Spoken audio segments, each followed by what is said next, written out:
passione è nata a 16 anni, mi sono subito appassionata al mondo dolce e a circa 18 anni ho cominciato a fare dei corsi con mio fratello, che anche lui si è appassionato. Entrambi abbiamo la stessa filosofia di lavoro per la ricerca delle materie, gestiamo l'attività a livello familiare con l'aiuto di una decina di collaboratori.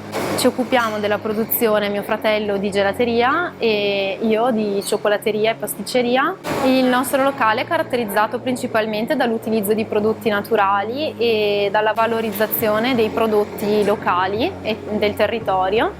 Infatti molte volte i clienti vengono per trovare un gusto particolare di gelato caratterizzato dal reciotto di Soave piuttosto che dalla ricotta che viene prodotta nei nostri colli. Siamo particolarmente soddisfatti quando i nostri dolci soddisfano anche i nostri clienti.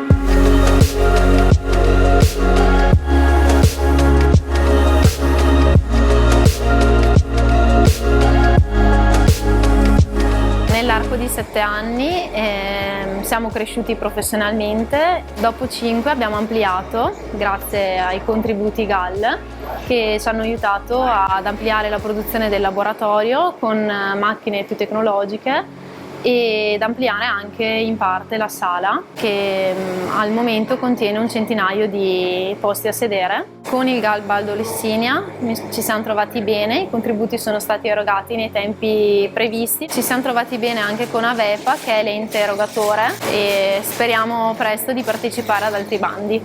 Vi aspettiamo numerosi a trovarci per assaggiare le nostre prelibatezze, magari accompagnate da un buon vino Soave.